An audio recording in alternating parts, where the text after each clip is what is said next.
In this video, I will show you how to connect your Freedom phone using your power adapter and 2 Ethernet cables.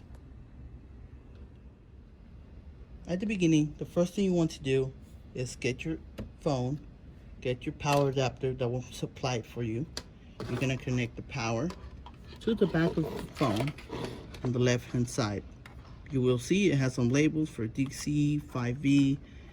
This is the connection you're going to use. There's no other area on the phone that has this connection. Connect the cable in.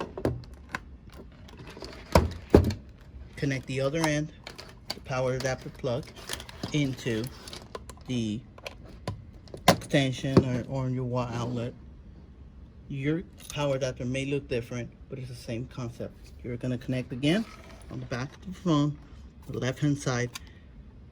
That's where you're going to connect that cable. Your phone is now turning on. You will see the lights keep changing.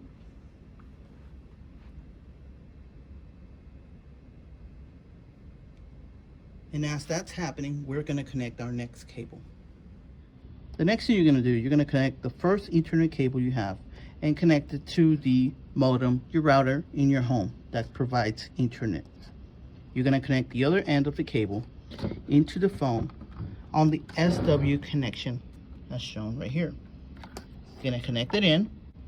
We'll then connect our next Ethernet cable to where it says PC. Connect the Ethernet cable into PC, which is the first one on top.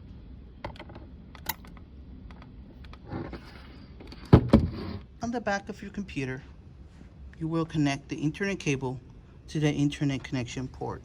There will only be one on the back of the computer. Your computer may look different, but the concept is the same, and they will all only have one Ethernet connection to go to.